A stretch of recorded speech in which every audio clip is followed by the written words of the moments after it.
Là, on n'a pas de bouche, puis il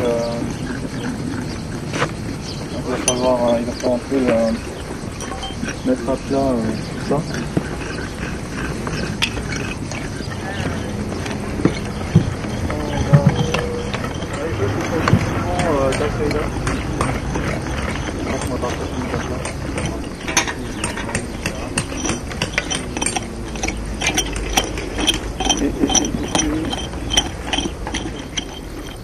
Une personne ici là.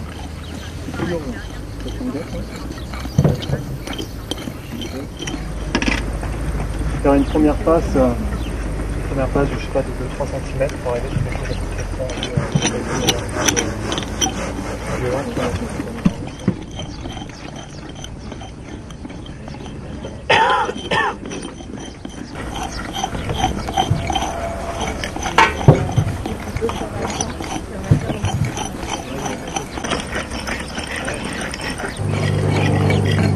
Basta Juve Olimpa là-bas.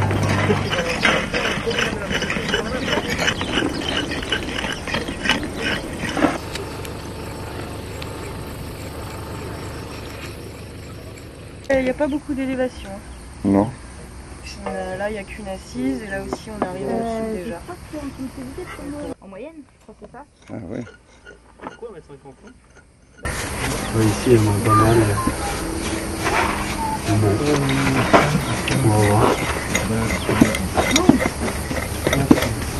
Donc là, cette partie-là, vous la fouillez pas? Bah pour l'instant, on va pas s'en occuper. On verra peut-être plus tard si on a le temps de la traiter. Mais là, c'est des épandages de céramique antique.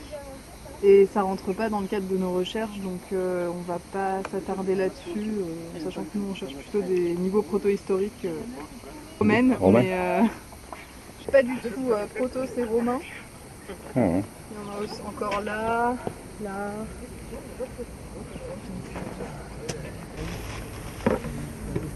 Ça s'en est, moi là, oui. pas beaucoup, mais ça c'est de la céramique attique, donc c'est des céramiques d'importation grecque. Faut les nettoyer, belle, hein. mais elle est sympa. Ouais. Un petit bord ou un petit fond. De tous ces morceaux. Alors ça c'est nettoyé. Ouais. Ensuite c'est trié par type de céramique. Et par US hein, aussi forcément, par couche. Et ensuite ça va être compté, étudié et on va essayer de faire des recollages quand c'est possible. Cette bande là c'était la même couche, une couche limoneuse jaune qu'on a descendu et là on tombe sur ce niveau qui est beaucoup plus compact, limite injuré, qui est plus gris aussi, dans lequel il y a un peu de charbon. Et ce niveau il est recouvert par ce niveau de cailloutis là, donc ça c'est le prochain niveau qu'on va fouiller, on va fouiller le niveau de cailloutis qui est ici. Qui vient couvrir du coup cette couche indurée et a priori aussi cette couche là qui est beaucoup plus fine, qui part très poussiéreuse quand on la balaye comme vous pouvez voir là. Oui c'est de l'os. Ah bon? Vous voyez à l'intérieur ça fait... À l'intérieur c'est poreux, du coup on voit oui, que c'est de l'os. d'accord. Ouais. Puis même après quand c'est très léger par rapport à de la pierre.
On tombe sur un niveau avec des taches de cendres et de tessons cramés qui pourrait correspondre à un niveau de piétinement qui fonctionne avec le bâtiment.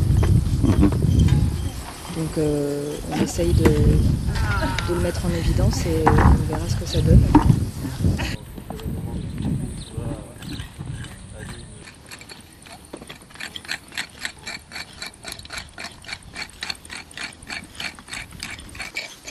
comme à la plage. Hein.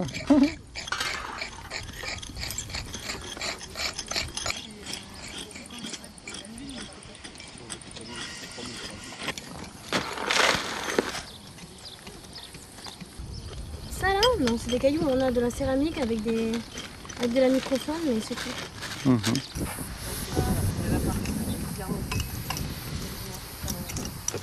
Donc le fossé il a été comblé par différentes couches. Une première qu'on a déjà fouillée, une couche grise qui vient jusque là. Ensuite une seconde couche de limon qu'on a fouillée hier et qu'on a terminé de dégager aujourd'hui. Et là on tombe sur un niveau plus gravillonneux qu'on voit là. Ouais, je peux pas après. Voilà, on voit bien qu'il y a pas mal de graviers qui sont mêlés à un limon brun également. Donc ça c'est encore un autre niveau de comblement qui vient recouvrir visiblement cette couche de galets ici. Et de l'autre côté, on a également le creusement qui est beaucoup plus net d'ailleurs que côté est, à l'ouest, à droite. Il est très vertical en fait. Il a été creusé dans ce qui est sans doute le substrat ici qui est très gravillonneux. Et en fait, quand on gratte, on voit qu'on est exactement sur la même couche que ce qu'il y a au-dessus. Cette couche plonge vers le bas. Donc ça, c'est la limite de notre fossé. Ici, là, on est sur le niveau gravillonneux qui est beaucoup plus brun. Et il y a une nette différence entre les deux. Donc ce niveau-là qui plonge, c'est le creusement du fossé. Donc un fossé en U ou en V, il reste à savoir la forme qu'il aura plus tard. Ouais, là c'est nickel.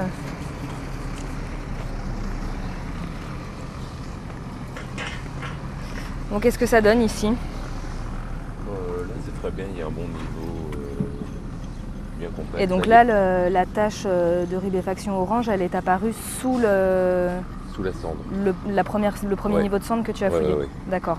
Après là j'ai payé peut-être un une petite fausse, un truc comme ça. Je sais pas. Ok, bah super. Et par contre ça j'enlève, enfin si ça continue à descendre, je le laisse. Mais... Parce qu'il y a le côté, enfin l'effet, ça a été mouillé, on n'a pas fouillé pendant longtemps, donc ça forme une petite croûte. Mais ça ne veut pas dire que ça, c'est pas toujours la couche que tu es en train de fouiller, tu vois. Donc n'hésite pas à... Vaut mieux y aller un peu plus. Voilà, je vais juste enlever un tout petit peu par rapport à ici. Ouais. Là, tu as un bon... En tout cas, là, oui, là, c'est un bon niveau de... C'est ça. Bien comme ça. Donc tu suis ça. Je vais voir un peu. Parce que bon, là, je vais descendre. Et Marie, tu tombes sur la même chose que Romain, du coup, toi, ou c'est un petit peu différent? C'est toujours la même chose que tout à l'heure, même en reculant, ça peut être le coin sensible qui correspond à l'entrée, ou en tout cas où il se passe des choses. Ouais. Là après en arrivant autour du foyer. Ouais, bah là il y a des choses qui vont dégager de toute façon. Bah, j'ai enlevé du coup ce côté là de là-bas, mais c'est que de la salon en dessous. Ok, d'accord. Bon, on va continuer comme ça. En fait, il y a une première maison qui est visible par cet alignement de murs qui vient jusque sous la bâche et qui fonctionne avec ce mur-ci. L'angle étant absent parce qu'il a été raboté par un coup de pelle mécanique sans doute. Donc le mur se prolonge jusqu'ici. On voit bien les pierres en basalte à l'extérieur et avec un comblement de galets. Et ensuite, en fait, plus anciennement, on a un mur ici, bien mieux conservé et un peu mieux maçonné, qui est là, qui file jusqu'ici, qui est là, qui a disparu, qu'on retrouve en lambeaux ici, qui devait faire peut-être un angle par là-bas, par là, et se prolonger dans cet axe-là, où on voit réapparaître des éléments d'un mur plus ancien, à quelques centimètres d'un mur plus récent. Donc on voit bien que l'orientation au fil des phases, elle est complètement conservée et ils ne reprennent pas forcément les anciens murs, mais les tracés en tout cas sont quasiment identiques. Alors ici nous sommes sur on est sur un espace un peu particulier, différent de ce qu'on trouve un peu plus à l'est, qui est la zone qui est occupée par les habitations, les bâtiments, les différents bâtiments qui sont succédés au cours du temps. Ici en revanche, on est sur des espaces qui sont ouverts visiblement, puisqu'on a dégagé ce gros niveau de galets là que l'on voit sous mes pieds, qui correspond en fait à un niveau de circulation. Alors visiblement une voie très large Après, il n'est pas impossible qu'on soit aussi sur une place, puisqu'on se trouve exactement au niveau du débouché de la porte d'accès qu'on avait dégagée en 2014. Donc probablement le débouché de cette porte, ou en tout cas la voie qui menait, ou peut-être une place importante. Et ce qui est intéressant ici, c'est que donc là on a les niveaux de circulation, et sur ces niveaux de circulation, et dans l'axe de cette supposée voie, on a des apports très importants de cendres sur une épaisseur relativement importante. Et dans ces apports de cendres, un mobilier très diversifié et en quantité également assez importante, des tessons de céramique fragmentés, beaucoup de faune, d'éléments de faune. Et puis ça on l'a vu parce qu'on a fait des prélèvements qui ont été étudiés par tamisage, des micro-restes, donc des petits fragments de faune, et surtout des graines carbonisées qu'on ne voit pas à l'œil nu, mais qu'on a pu retrouver au tamisage. Et ça c'est super intéressant, c'est très intéressant pour restituer les habitudes de consommation des habitants de la Monédière. Surtout que ces couches-là, comme elles ont livré un mobilier céramique en grande quantité, avec des formes bien spécifiques, on va pouvoir le dater bien précisément. On a une phase bien calée chronologiquement. Donc pour cette phase chronologique, on va avoir les habitudes de consommation aussi qui vont être associées. En tout cas, voilà, un vaste espace qui a probablement servi de dépotoir. Dépotoir donc, qui s'est appuyé sur la voie préexistante et qui vient occuper toute cette zone qui est en bordure des habitations. Donc c'est assez long à fouiller, hein. C'est relativement vaste, il y a une épaisseur assez importante et on sent là à la fouille qu'il y a eu plusieurs séquences, hein. On retrouve de la cendre sous de la cendre, mais à chaque fois des petits intervalles avec quelques galets éparses et puis de la céramique à plat qui montre bien qu'il y a eu des effets de tassement. Donc il y a eu des premiers rejets, les individus après sont venus circuler sur ces niveaux-là et puis de nouveau des rejets derrière. Et au milieu de ces éléments céramiques et archéozoologiques, donc de la faune, on trouve également un petit peu de mobilier métallique qui se rapporte essentiellement des éléments de parure, donc des fibules qui permettaient d'accrocher les vêtements, des éléments de toilette, donc des épingles, et puis il y a également quelques éléments liés au tissage avec un certain nombre de fusailloles qu'on a retrouvés dans ces niveaux. Donc voilà une somme d'éléments qui ont été jetés ici en vrac, qui n'étaient plus utilisés, qui étaient hors d'usage, et qui ont été jetés ici à un moment donné, à un moment précis de l'occupation du site. Donc ça nous permet de restituer aussi la vie quotidienne des habitants à ce moment-là. Donc là on est sur une zone qu'on a fouillée parce qu'il y a eu des prospections géophysiques qui ont été faites et qui ont révélé qu'il y avait un fossé qui faisait le tour de la butte, puisque ici on est au niveau d'une éminence artificielle et il y a un fossé qui cerne cette éminence. Donc on a voulu fouiller ce fossé, du coup on a ouvert un sondage à cet endroit-là. Fossé qu'on retrouve ici. Après le décapage à la pelle mécanique, il y avait déjà un niveau de limon gris qui apparaissait très bien, qui était le comblement supérieur du fossé, qu'on a fouillé. Donc ce limon arrivait à peu près jusqu'ici, qu'on pensait donc être le bord du fossé, et en fait à la fouille on s'est rendu compte que le bord n'était pas ici. Donc là en le fouillant on a l'impression que le creusement se retrouve à cet endroit là, sur ce niveau de gravillon un peu orangé, bien que ça reste encore à déterminer. On a fouillé également d'autres couches, notamment une couche limoneuse là qu'on vient de terminer de fouiller, qui fait donc cette épaisseur là, et qui recouvrait donc à la fois ce niveau de galets qu'on vient de finir de dégager et un niveau de gravillon qu'on vient aussi de terminer de fouiller, qui recouvrait également ce niveau de galets. On retrouve très bien le creusement qui est beaucoup plus abrupt que ce qu'on a de l'autre côté. Donc là il reste à fouiller la suite pour avoir la profondeur du fossé qui peut encore être très profond. Et ce sont vraiment les premiers niveaux de comblement qui pourront nous donner la datation du creusement du fossé, donc à savoir si on est sur des niveaux protohistoriques ou des niveaux romains. Donc là on est sur quelque chose qui est complètement différent, qu'on n'arrive pas encore à relier avec le fossé qui vient à l'ouest, qui semble définir deux espaces différents, puisqu'on n'avait pas du tout les mêmes couches à l'ouest de cette structure qu'à l'est.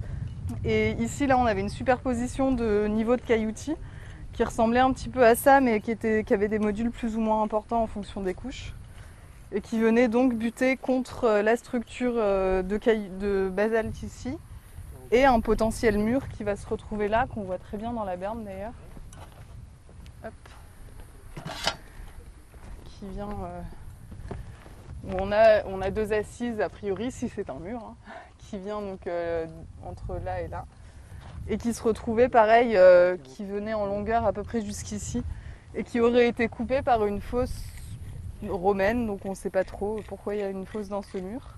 Pareil, là on retombe sur un niveau de limon jaune qui se retrouve sur l'ensemble, donc entre le mur et la berme là-bas.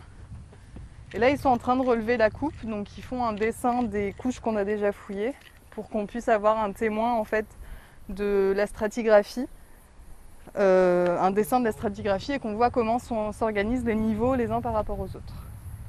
Donc là en fait c'est les premiers niveaux sur lesquels on est tombé lors du décapage mécanique, qui sont des niveaux sur lesquels il y a beaucoup de tessons d'époque romaine et notamment des tuiles comme on en voit là, voilà c'est plein de tuiles. Comme on ne s'intéresse pas particulièrement à l'époque romaine, on a voulu descendre un peu plus bas pour avoir les niveaux qui nous intéressent, c'est-à-dire les niveaux protohistoriques. Donc ça, c'est des couches qu'on va peut-être traiter ou pas. Il faudra voir en fonction du temps qu'on a.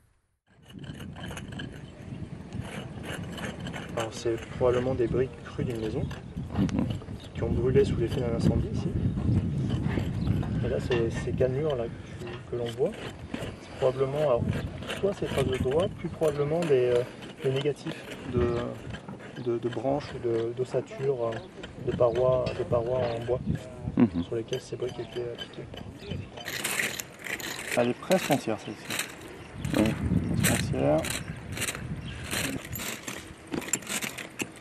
Voilà. Là c'est un type un peu original puisque c'est une fibule annulaire. Donc il y avait un anneau ici avec le système d'accroche qui se faisait là. Et ça en général c'est toutes les fibules qui sont d'influence ibérique côté espagnol, avec une diffusion en Languedoc. Et c'est daté toujours ça Oui, là on est toujours dans la tranche chronologique. C'est une l'occupation de l'habitat, on est 6e siècle, 6e, 5e siècle. Avant Jésus-Christ? Oui, avant. Oui.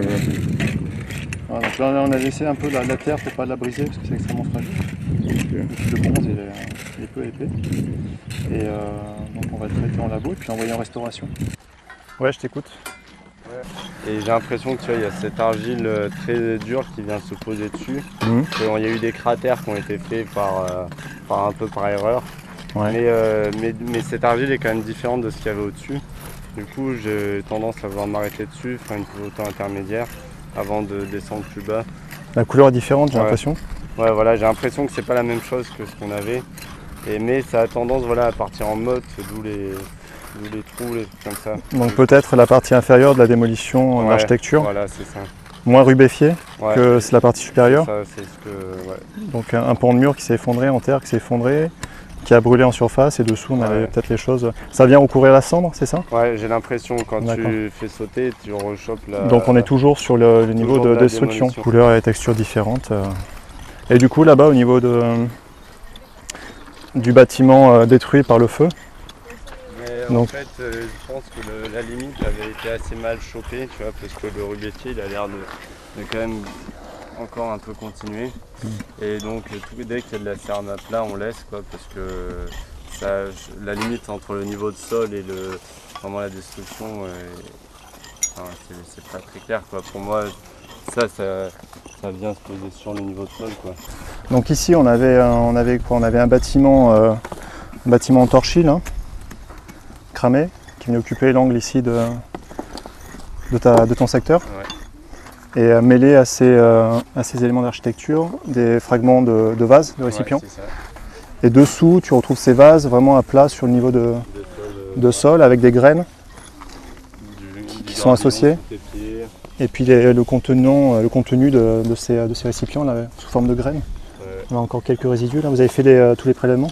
Non, non, pour le moment, le niveau, tout là a été prélevé, mais après le niveau de sol, il n'a pas touché au niveau de sol. Quoi. Là, on a fait que les prélèvements de toutes les zones rubéfiées. Il y a 3 prélèvements différents, assez bien localisés. Donc là, c'est intéressant parce qu'on a vraiment un instantané de la maison qui a brûlé, qui a été détruite sur place. avec sur le niveau de sol hein, une pointe de javelot en fer.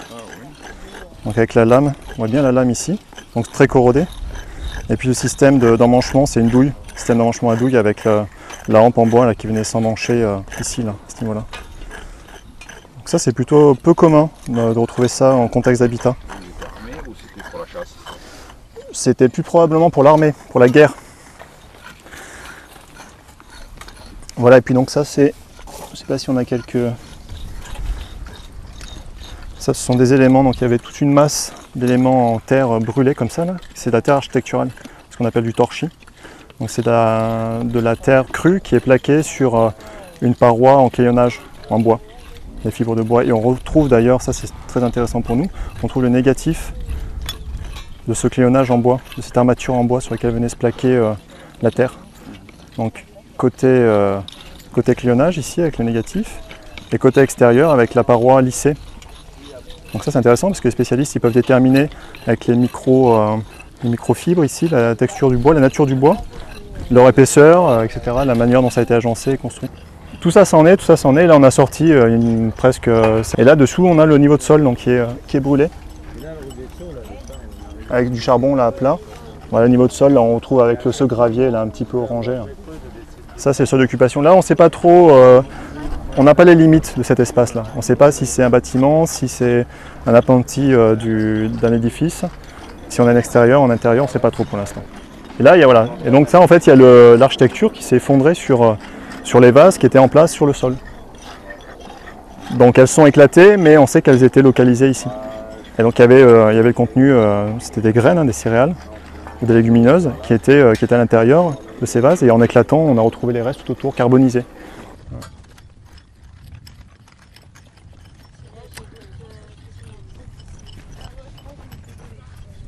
Donc en fait tous ces bâtiments, tous ces annexes de bâtiments là, qui correspondent à la même phase, ils ont tous été détruits par le feu. Donc ça c'est intéressant.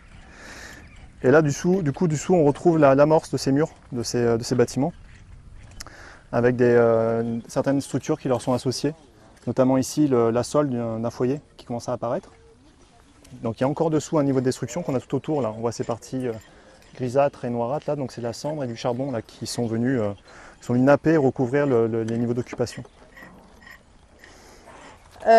Donc là en fait on avait un niveau de limon jaune qui venait couvrir l'ensemble de la zone à l'est et il y avait une limite avec ce cailloutis qu'on a ici là que Harris est en train de piocher qu'on n'arrivait pas très bien à suivre et en fait il se trouve que la limite se trouvait à ce niveau là où en fait ça fait comme une espèce de creusement, on ne sait pas trop, ça tombait à pic. Donc on a suivi ce limon en enlevant le cailloutis qui était par-dessus, puis ça fait des espèces de petites marches, ouais. Et donc il y a des remises à plat, ensuite ça recreuse un peu plus à pic, il y a des remises à plat. Ici il y a une structure avec des blocs de basalte qui sont liés avec du mortier très épais et très dense. Peut-être un petit mur, ouais, le mortier c'est ce qu'on voit là, c'est ce qui est blanc comme ça. Là, il y en a ici aussi, là il y a une grosse plaque. Et c'est ce qui va lier les pierres entre elles, les unes par rapport aux autres. Donc là, reste à savoir comment tout ça s'organise avec cette structure là qui ressemble un petit peu à un mur quand même, qui est dans le même axe que le probable mur qu'on avait ici. Ici là c'est le négatif d'une pierre qui était là, qu'on a enlevé, qui est une pierre qui est énorme. C'est celle qui est là-bas, le petit bébé qui est tout au fond là-bas. Donc là voilà, on essaye de voir, on continue d'enlever cette couche de cailloutis qui venait donc jusqu'ici. Là c'est toujours la même chose, donc on enlève ça tant qu'on tombe pas sur un autre niveau, donc soit le limon qu'on a ici, soit qu'on arrive à la base de cette structure, soit encore un autre niveau que pour l'instant on ne sait pas ce que c'est. On continue à fouiller les comblements, donc il y a encore plusieurs comblements, j'ai l'impression que ça fait... on a des comblements différents à l'est et à l'ouest. Comme s'ils avaient comblé un peu d'un côté, puis un peu de l'autre côté. Et du coup, ça nous fait des superpositions comme ça. On n'a pas les mêmes couches à droite et à gauche. Je veux savoir si c'est de la même époque, au même moment, ou si c'était pareil. Ça va être la céramique qui va nous le dire. Alors on voit que c'est pas pareil parce qu'il va pas y avoir les mêmes inclusions. Donc dans certaines, on va avoir des graviers, dans d'autres, il y aura des galets un peu plus importants. Dans d'autres encore, il y aura que du limon avec très peu de cailloux, très peu de graviers et très peu de galets. Donc ça va déjà nous donner une indication de comment se superposent les couches les unes par rapport aux autres. Là, par exemple, on a enlevé un niveau de galet. Et en enlevant ce niveau de galet, on s'est rendu compte qu'il y avait une couche qui passait... que cette couche-là, oui, que le niveau de galet passait sous la couche qui est ici, qu'on pensait en fait être une couche qui passait en dessous, donc on a inversé la stratigraphie. En fait, c'est inversé par rapport à ce qu'on pensait au départ. On a trouvé un rivet en bronze samedi matin, un tout petit rivet en bronze, mais c'est le seul objet en bronze qu'on ait trouvé encore pour le moment dans le fossé, enfin même sur la zone en général.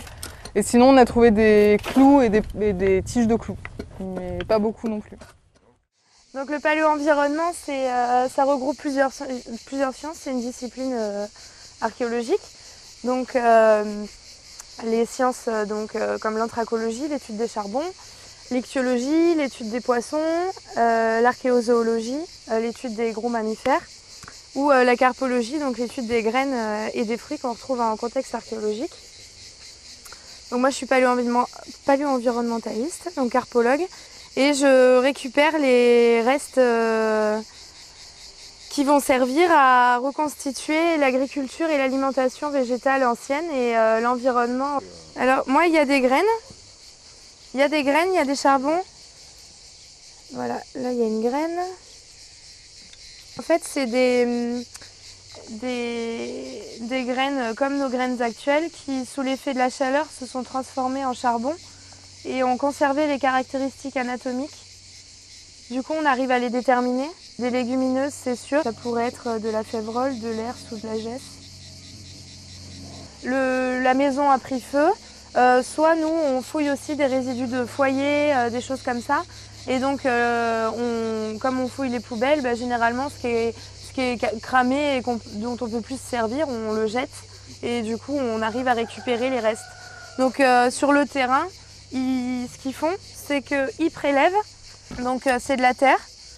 Et ensuite, moi, je le passe à l'eau, donc sur ma colonne de tamis, donc qui est de 4, 1 et 0,5 mm.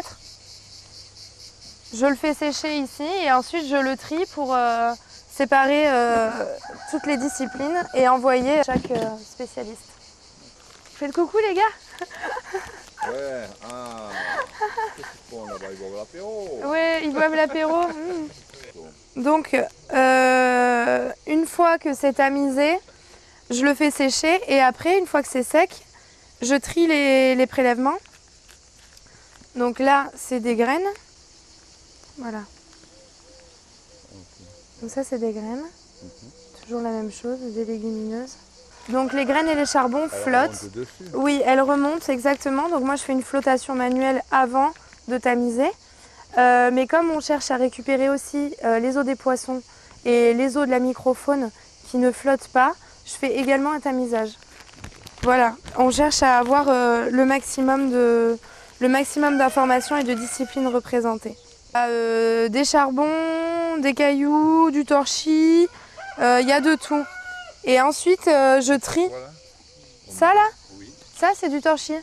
Donc on a des énormes bouts de torchis. Il y a une trace de clayonnage ici. Donc là, c'était la branche. Derrière, c'est tout lisse. Donc on peut imaginer une paroi comme ça. Là, il y a d'autres branches.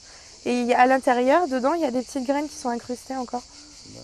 Ah, il y a des graines aussi. Voilà, il y a des graines. Là, c'est des céréales. Alors, sur les sachets, il y a marqué Monédière 17 parce que c'est le nom le code du site. Que c'est sorti de la maille de 4 mm à une flottation et un tamisage. Et dans chaque... Ça, c'est le sachet général pour tout le site. Et ensuite, dans chaque tube, il y a une étiquette avec le numéro de l'UET, le numéro du prélèvement, la maille marquée de nouveau et C pour carpologie. Quand c'est de l'anthracologie, il y a un A. On sépare tout bien. Et... Je suis de Montpellier, exactement. Je travaille avec Alexandre. J'ai fait mon master 2 sur la fouille préventive qui s'est passé. Donc du coup, comme ils ont ouvert en programmé cette année et que j'ai poursuivi moi en thèse, et je reviendrai l'année prochaine, j'espère. S'il veut bien de moi, il n'y a pas de problème, oui, oui. Ou donc on a du lavage de céramique aussi. Toute la céramique ils sortent sur le terrain. Louis et Nicolas. Donc on lave la céramique pour qu'ensuite elle puisse être exactement comme avec les prélèvements, être déterminée. Et du coup, si vous voulez, il y a Anne-Marie qui est céramologue, qui est là-bas. Je vous accompagnerai. Je peux vous dire qu'il y a des... Oui, c'est de l'attique. La céramique attique. Je suis céramologue. Voilà. La spécialité, c'est la céramologie. Et c'est vrai que la céramique, comme c'est de la terre cuite, c'est un matériau qui se conserve très bien au fil des siècles. Donc c'est ce qu'on retrouve le plus en général en termes de quantité de mobilier sur les chantiers. Donc chaque chantier a besoin d'un céramologue. À partir du moment où c'est des périodes déjà où les gens fabriquent des poteries. On peut avoir des datations à 25 ans près. Et à partir du moment où on a des importations méditerranéennes, il y a de la céramique qui est fabriquée sur place, mais il y en a qui vient d'autres endroits de la Méditerranée, notamment de Grèce, d'Étrurie. C'est vrai qu'on a des datations quand même assez précises, donc c'est vraiment intéressant pour la fouille. Et c'est vrai que les études céramiques, c'est un des premiers objectifs, c'est la datation. Et le premier travail du céramologue, c'est de trier selon l'aspect de la pâte. C'est-à-dire qu'on a des tessons qui ont... Des fois, on retrouve des choses en place, écrasées sur place, dans des contextes de destruction, ou alors des dépôts, des sépultures, voilà. Mais c'est vrai que souvent, c'est le tout venant, et on retrouve dans des poubelles, en fait, dans les dépotoirs. Donc, c'est des vases qui ont été brisés et jetés à l'extérieur des habitats. Des céramiques qui ont des aspects assez différents les uns des autres. Voilà, donc par exemple, nous on retrouve un peu tout mélangé. Ensuite on va regarder la pâte, vraiment. Donc là on a une pâte claire avec plein de choses qui brillent. Donc voilà, là c'est de la céramique souvent à pâte claire qui peut être plus ou moins jaune, beige, rosé, avec des inclusions, des particules minérales dans la pâte caractéristiques, et notamment une pâte très micacée, avec beaucoup de particules brillantes. Ça, on sait que c'est de l'amphore de Marseille, une amphore qui est produite à Marseille, qui est fabriquée pour contenir majoritairement du vin, et du coup qui est importée à la Monédière, parce que les gens buvaient du vin. Et le vin était donc apporté dans ces amphores, et on en retrouve par exemple beaucoup. Après voilà, on a d'autres types de pâtes. Là c'est des pâtes claires mais beaucoup plus fines, et on voit qu'il y a également des petits micas, mais c'est quand même très différent d'aspect de ça, et on sait la reconnaître aussi. Donc c'est plutôt de la céramique de cuisine, pas de cuisine pardon, de table, la vaisselle de table, qui serait fabriquée également à Marseille. Donc le premier travail en fait c'est de séparer par type de pâte. On fait nos différents tas sur la table comme ça. Ensuite, on compte les fragments et on identifie les formes. Donc, par exemple, dans ce que j'ai sorti là, on a différents types de formes. Alors, là, c'est un petit bord de coupe, par exemple. Après, voilà, on a un fond, peut-être d'une cruche. Donc, nous, ce qu'on va faire, c'est identifier les formes, et on a un espèce de grand dictionnaire à céramique qui nous permet de retrouver à partir d'un élément de forme, en fait, on peut retrouver la forme du vase. Voilà. Et justement, comme il y a des gens qui ont fait ce qu'on appelle des typologies, chaque forme a une fourchette chronologique précise d'utilisation, et du coup, nous on sait que, voilà, par exemple, cette forme va être utilisée du 5e au 3e siècle avant. Ça nous permet de savoir aussi, de déterminer ce qu'on appelle le faciès du site, c'est-à-dire la part des différentes productions, d'amphore de Marseille, amphore étrusque, amphore grecque, la céramique qui est produite localement. Voilà, c'est vraiment le travail de base du céramologue. Et du coup, une fois qu'on a fait ce travail d'identification, on fait des inventaires, un peu comme on a fait là, avec des abréviations à être amphore étrusque, amphore ibérique, amphore grec, etc., des comptages et des inventaires typologiques. On dessine le mobilier, comme ça apparaîtra dans le rapport de fouille.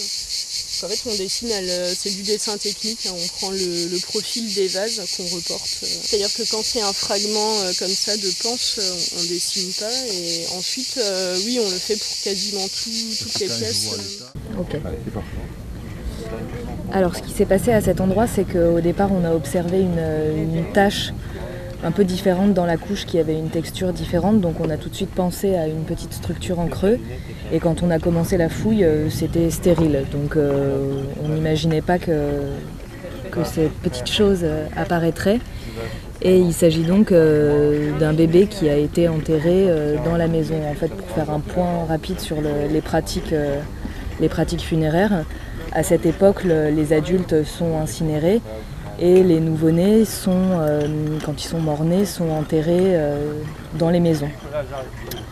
Donc là, c'est exactement ce qui s'est passé, et on observe bien la position dans laquelle il a été enterré, donc en position fœtus, avec le crâne qui est ici, les jambes repliées, donc il est posé sur le flanc, et ses bras qui ont été un peu perturbés, il avait probablement les bras qui lui revenaient sur la tête. Donc là, le but du jeu, c'est de fouiller très finement en laissant en place tous les éléments, puisqu'un anthropologue va venir ensuite prélever et étudier la sépulture dans son ensemble. Là, on le fouille, on le prendra en photo. Il est possible que l'anthropologue fasse une couverture photo pour qu'on ait un modèle 3D de sa petite fosse et de ses os encore en connexion.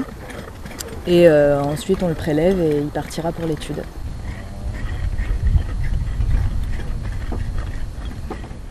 Vu la taille mort-née presque, de quelques mois. Non, ce qui est intéressant ici, c'est qu'on arrive sur les couches qui sont contemporaines du mur, à savoir les niveaux de circulation. Donc c'est représenté par tous ces tessons qui sont complètement écrasés et qui sont posés sur une couche qui vient directement buter contre le mur. Donc on a l'information et les indices qui prouvent que le sol de piétinement et de passage à l'époque était celui-ci. On n'est pas sûr que tout ça soit vraiment en place. Ce sera à déterminer par la suite. Mais t'as vu, ils ont un beau mur là chez Olympe. C'est-à-dire, oui, mais elle a enlevé des pierres, alors je sais pas. Ah non, mais là, faut que tu ça fait retournes quoi, voir. 2 jours que je suis pas allé. Hier, je suis pas venu. Ouais. Enfin, hier, j'étais filmé à...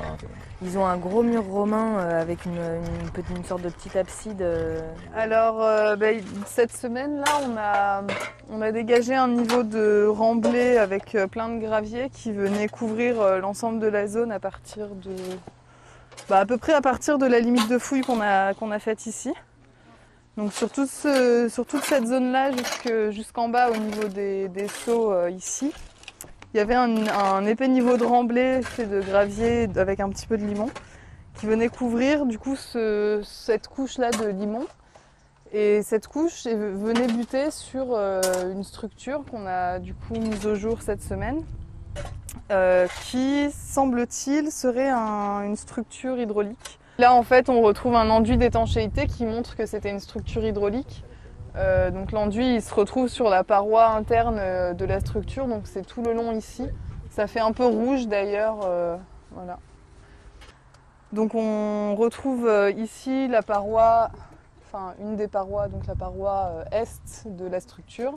Quand on est de ce côté, on a bien la limite nette.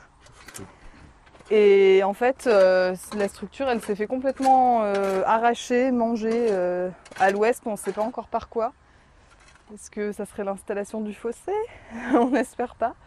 Mais en tout cas, voilà, il s'est passé quelque chose, elle a été complètement cassée à ce niveau-là. Le souci, c'est qu'on l'a que sur une toute petite zone et qu'elle se poursuit sans doute sous vos pieds, là, un peu plus loin dans la berme.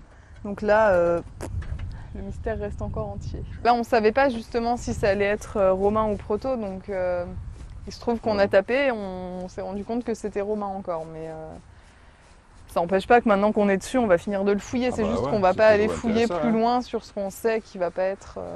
Et en bas, dans le fossé, on n'est pas encore sûr de la limite du creusement. Là, ça se complique un petit peu, on sait pas trop. On a ce niveau-là qu'on pensait être le creusement, finalement, il y a encore cette couche de galets là qui vient filer en dessous, donc c'est que c'est pas le creusement. Du coup, c'est qu'il est un petit peu plus large que ce qu'on pensait, donc on continue de chercher les limites. Allez. Oh oui, ça va, oui. Ça va. Franchement, ça va. Vous êtes là depuis le début? Depuis le début, ouais. Tout le mois. Vous êtes de la région ou vous venez de Montpellier. Oh, bah alors, c'est pas de peau, je tombe sur une Montpelliéraine. Alors qu'il y a des gens de partout, hein. Bah, lui, il est de Paris, lui. On m'a conseillé ce chantier, qui serait une bonne expérience. Et vos études, ça dure longtemps? Bah, 5 ans minimum. 5 ans? Minimum. Et là, vous en êtes où? À ma 5e année. Alors moi je m'appelle Sébastien, je suis en première année de licence. J'ai trouvé ce chantier grâce à ma fac, je suis à Montpellier. Là actuellement on est sur un fossé dans lequel il y a du comblement. Donc voilà, là on travaille surtout à la pioche parce qu'on a des grosses couches. Voilà. Vos études théoriques. Enfin, là, c'est juste des stages pour découvrir un peu le... Ce genre de chantier dans l'année universitaire, vous n'en avez pas? Bah, c'est pour la licence qui est en 3 ans. Pour la valider, on est obligé de faire un chantier qui dure au moins 3 semaines. Mais c'est pas, on le fait pas avec la fac, c'est de nous-mêmes, c'est du bénévolat. Je voudrais remercier toute l'équipe, ça a été un match assez compliqué. Je pense que la première mi-temps... Alors la première mi-temps, malheureusement, on n'a pas été aidé par l'arbitre, mais ça, je ferai un recours à la FIFA. C'est qui des noms non, pas de nom, pas de nom. On n'est pas dans la polémique, on n'est pas dans le scandale, on n'est pas comme ça. Non. Mais voilà, un grand bravo à toute l'équipe. Je pense que j'ai mis un but magnifique, mais je pense que c'est surtout un travail d'équipe. Et voilà, merci. Merci à vous, merci.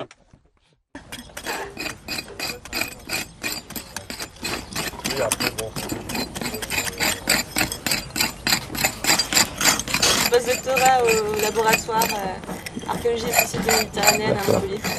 C'est bien.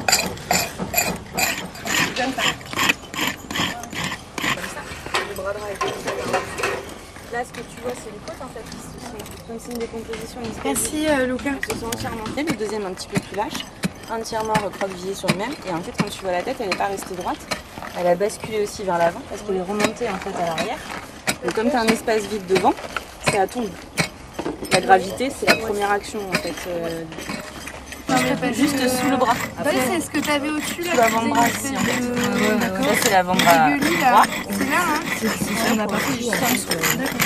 Ce qui fait qu'en plus, ça permet effectivement le passage et ça se suit au fur et à mesure de la croissance. D'accord. Voilà, donc la première ligne, c'est le frontal où vous avez entré la main. D'accord. Voilà, et donc ça, pour le coup, c'est le plancher de l'orbite qui tombe dessus. Pour voir en fait si, comment ça passait au niveau de ces os-là, si c'était cassé ou pas, et montrer qu'il passait bien en fait sur le mérus gauche. On avait des céramiques, je ne sais pas si vous étiez venus la dernière fois, il y avait des céramiques qui étaient cassées. Quelque chose qui est très tassé et gravillonneux et qui a pris le feu à des endroits. Et là, qu'est-ce que vous trouvez comme vestige des poteries Oui, il y avait plein de poteries. Elles sont très vasculaires, en fait, je ne sais pas si c'est vraiment des céramiques, mais elles sont très fines. On aurait dit des lames de schiste un peu déliquées, mais ça doit être une céramique particulière, moi je connais pas. Je vais aller voir Axel. On a dégagé ici un peu plus l'ensemble de la maison, donc, qui s'appelle UNF 40. Du coup, ça veut dire unité fonctionnelle, parce qu'on ne sait pas comment définir précisément ce genre d'édifice. Le niveau de gravier ici, qui est a priori vraiment un niveau de circulation, qui semble fonctionner avec ce niveau de mur, qui est lui fait en basalte, et qui est très différent de ce mur-ci, qui est lui plutôt en galets. Donc on a vraiment cette maison qui est délimitée par ces deux murs. Et on a une autre structure qui est en train d'apparaître ici avec ce mur et sans doute le retour là. Et avec ce niveau de gravier au centre, fonctionnant sans doute avec ce niveau de galet qui est en train de sortir. À l'intérieur donc de la première maison, on a réussi à identifier une structure un peu particulière qui est délimitée par des parois en argile, enfin des parois en argile cuite et liées à du gravier qui semble former un espèce d'arrondi, de carré qu'on voit ici et qu'on voit continuer jusqu'ici. Ici on voit cette structure carrée qui est donc une adobe qui est cuite sur place. Et ensuite on a différents éléments effondrés dessus, des céramiques posées à plat liées à du charbon. Ici nous avons peut-être une fosse charbonneuse, pareil délimitée par le gravier. On a plusieurs éléments qui nous indiquent qu'on avait ici une structure particulière, mais dont on ignore pour le moment l'utilité. Elle a l'air un peu endommagée, on ne sait pas exactement ce qu'il en est. Et ensuite on a ce niveau de gravier là qui est en train d'être fouillé, qui est aussi un aménagement particulier, mais dont la fonction est un peu obscure.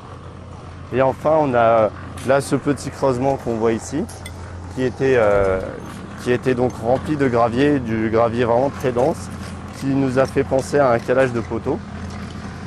Parce qu'il y avait des endroits un petit peu plus charbonneux, des endroits plus évidés, donc qui n'est pas du tout étonnant dans ce genre de structure. Ensuite, ici on ne le voit plus très bien, mais à l'intérieur du mur, donc, on retrouve de nombreux éléments en terre crue, en partie effondrés, plus ou moins bien délimités, qui sont en fait une partie des élévations en terre crue de la maison. Ensuite, quand on continue vers le côté nord-est, ici on avait toute une partie qui était détruite. On avait un gros niveau rouge rubéfié avec énormément d'éléments de torchis, donc des éléments architecturaux en terre crue, qui sont tombés, qui ont brûlé sur place, et ce qui nous a permis de conserver assez bien les éléments de forme, etc. Et sous ce niveau est sorti des fragments de céramique, en partie éclatés sur place avec des graines, des choses comme ça. Et on avait aussi des amphores ibériques qui sont sortis à plat, qui ont été fouillés ce matin. Et là, on retrouve assez bien un niveau de sol, pareil, un niveau de sol, d'habitation peut-être, qui est très bien délimité, on voit qui s'arrête très nettement là. C'est quasiment rectiligne et qui est en train d'être en partie dégagé de ce côté. Et donc ce matin, il y a eu beaucoup de choses qui sont sorties de ce côté. On a fait des prélèvements et on s'est rendu compte aussi qu'il y a des petits objets assez intéressants. Peut-être des pilons, enfin un pilon ou un aiguisoir, un galet oblong. Il n'est pas très usé, mais généralement certains présentent des zones plus usées que d'autres, servant peut-être à moudre des graines ou ayant une activité artisanale quelconque. Voilà.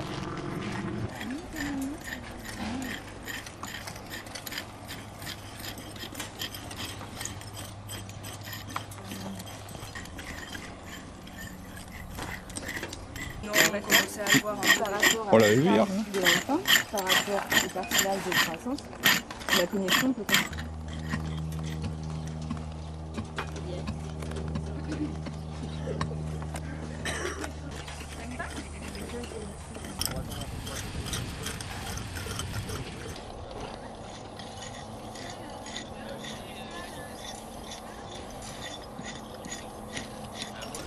Et là, clairement, là, on est bien. Donc voilà, fouille de celle-ci, la partie là. Il faudrait qu'il y ait l'une d'entre vous ou les deux. Et regardez aussi en même temps ça là. Ce qui se passe au niveau. Il y a un niveau d'argile ici.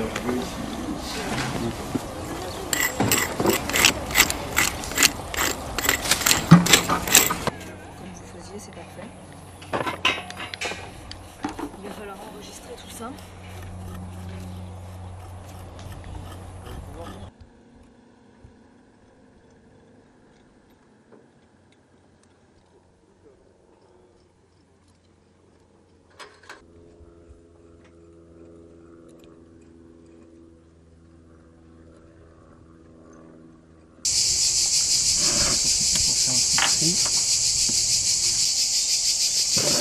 Donc là il manque la pointe là. Et on a la tête enroulée. Une épingle. On est dans la parure là. Alors où est-ce qu'il y a la fibule annulaire? Oui, elle était là-dedans. Après voilà, c'est beaucoup de fragments. Hein. Pour le tissage? Pour le tissage, ouais. Fusaïole? Fusaïole, c'est des poids en fait. Hein. Il y a les fils qui passaient de part et d'autre, hein, du métier à tisser, c'était pour le tissage. D'accord. Et on en a retrouvé plusieurs sur le site, pas cette année, mais il y a 3 ans notamment, en pierre ou en terre, en céramique, en terre cuite. Et on ne sait pas trop à quoi ça a servi. On pense que c'est pareil, c'est des pesons, sans doute pour justement les métiers à tisser là pour le coup. Il y en a d'autres qui pensent que ça peut être des lestes, des filets de pêche.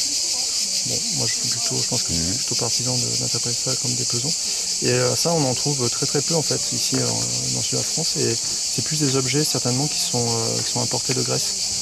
Ah bon. En tout cas qui ont été des objets qui ont été conçus par les populations grecques et qu'on retrouve ici dans le sud. Il y en a énormément en Grèce en fait. C'est une balle de fronde là? C'est une balle de fronde, ouais, en céramique. Voilà, elle est cassée ici. Et comment tu peux dire que c'est ça?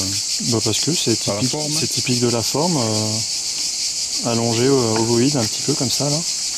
Et on les connaît très bien, même pour les périodes plus récentes, la période romaine, c'est un peu la même forme. Et ça on en a trouvé beaucoup il y a 3 ans, et là on en retrouve pas mal aussi. Un peu de partout. Et ça c'est probablement plus pour la guerre que pour la chasse d'ailleurs. Okay.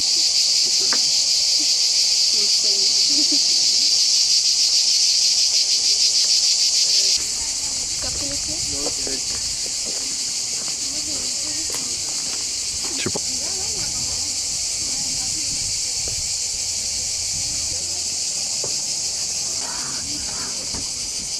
Vous recouvrez tout là ou l'état à l'état? Non, on va bâcher de partout.